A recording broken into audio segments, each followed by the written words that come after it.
some of our reporting on the airline situation and the furor over United Airlines video showing that passenger being thrown off the plane.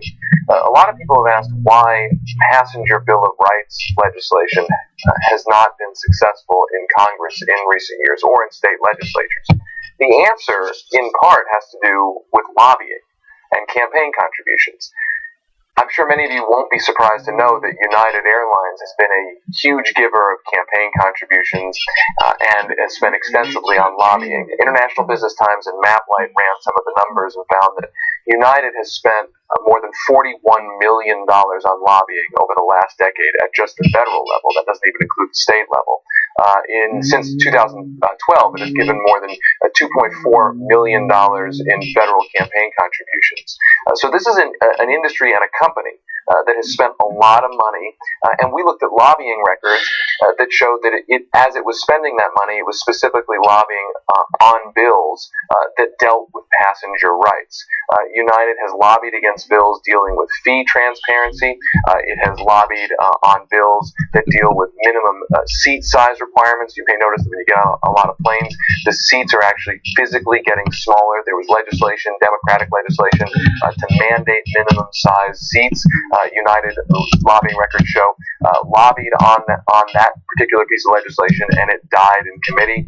There was legislation dealing with what Democratic senators called unreasonable fees. There was one airline, a separate airline, had proposed potentially charging fees for using an airline's bathroom on the plane, and Senator Ed Markey put a bill in to try to deal with unreasonable fees. That's what the bill called them. United lobbied on that bill, and the bill again died. So there's a series of bills that have died in Congress about passenger rights that United has lobbied on, and the airline industry in general has lobbied on, and those bills have died.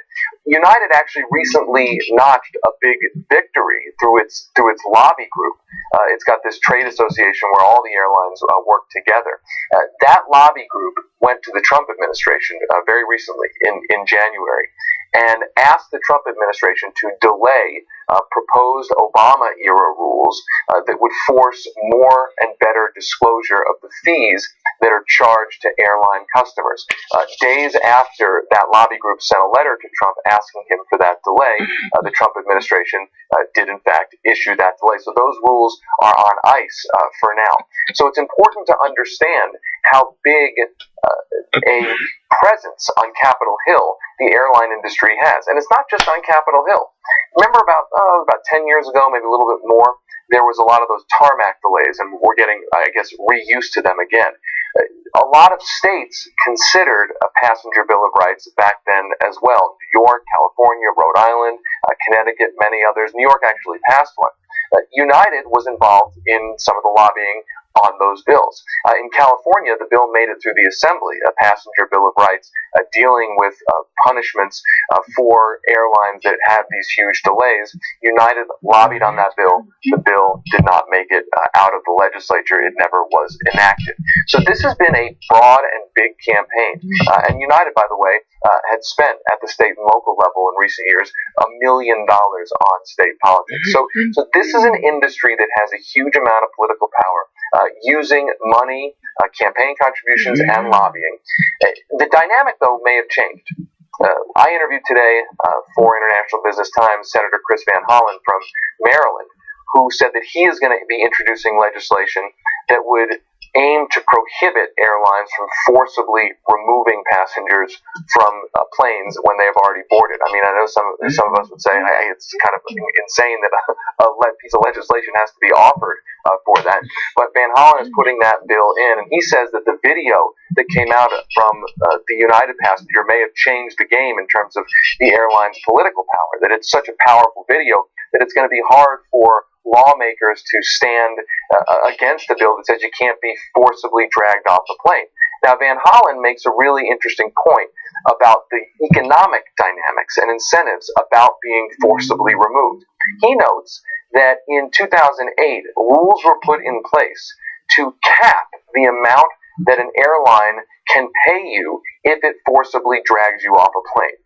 Under federal rules, if you can believe this, an airline can only pay you $1,350 if they forcibly drag you off a plane. That's right. The federal government put a limit on how much you can be compensated if you are physically dragged off a plane. And Van Hollen says, that basically creates a financial incentive for the airlines to drag you off a plane. If they, when they try to bump you, they offer you, $200, $500, $600. Well, once they get to $1,350, they have a financial incentive to drag you off the plane and not ask you to volunteer. So Van Hollen's bill, he says, will try to change the economic incentives on this and say, look, if you've overbooked, if you've oversold a plane, you, the airline, that's up to you to use the free market, to use economic incentives to get people to voluntarily leave the plane. And you should not be able to drag people off a plane, and you certainly shouldn't be financially incentivized to drag people off a plane. We'll be watching what happens with that legislation and whether that video has changed the dynamic on Capitol Hill.